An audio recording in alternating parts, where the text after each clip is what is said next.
በዚህ ሰዓት የድካም ስሜት እየተሰማን ከሆነ ምክንያቱ ምናልባት የኛ ያልሆነን የድንጋይ ሸክም በጀርባችን ስለተሸከምን ይሆናል። ስነ ልቦና ይህንን ኤክስተርናል ሎከስ ኦፍ ኮንትሮል ይለዋል። ከእጃችን ወይም ከቁጥጥራችን ውጭ የሆኑ ነገሮችን ለመቆጣጠር መሞከር ማለት ነው። ይህ ለኛ ለጭንቀት አቋራጭ መንገድ ነው። ስለዚህ ዛሬ ሁላችንም ሂሳብ እናወራርዳለን። ተዘጋጁ። ልንቆጣጠራቸው የማንችላቸውን ነገሮች መዘርዘር አለብን። ያን ጊዜ ሸክሙን እናራግፋለን ማለት ነው። አንደኛ ትላንት ወይም ያለፈው ጊዜ። ያለፈ ጊዜ የተቀረጸ ቪዲዮ አይደለም። ወደ ኋላ ተመልሰን ልናስተካክለው አንችልም። አለቀ።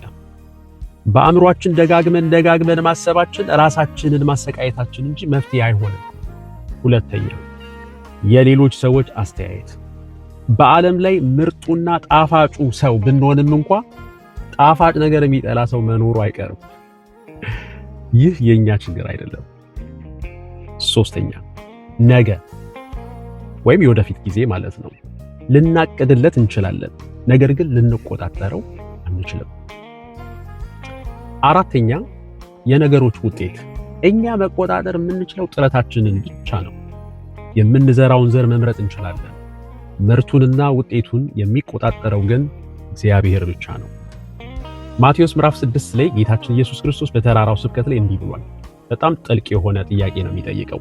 ከናንተ መካከል በመጨነቅ በህይወቱ ላይ አንዲት ሰዓት መጨመር የሚችል ማን ነው? አንዲት ሰዓት። መልሱ ከኛ መካከል ማንም የለም። ሳይንስ እንደሚነግረን ከሆነ ጭንቀት እድሜያችንን ይቀንሳል እንጂ አይጨምርም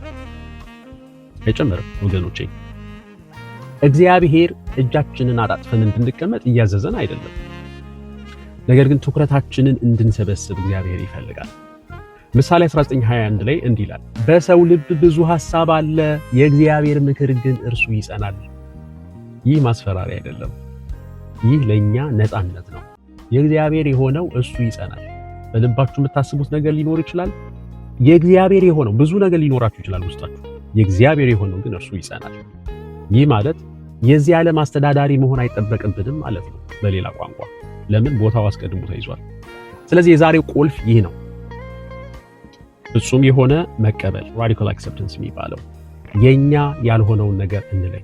ድምጻችንን አውጥተን እንዲንበል። ሰዎች የሚሰጡን ምላሽ መቆጣጠር አንችልም። የሀገሪቱን ኢኮኖሚ መቆጣጠር አንችልም። ነገር ግን የራሳችንን አመለካከት መቆጣጠር እንችላለን። የራሳችንን ደግነት መቆጣጠር እንችላለን። የራሳችንን ጸሎት መቆጣጠር እንችላለን። ወገኖች በደንብ አዳምጡኝ።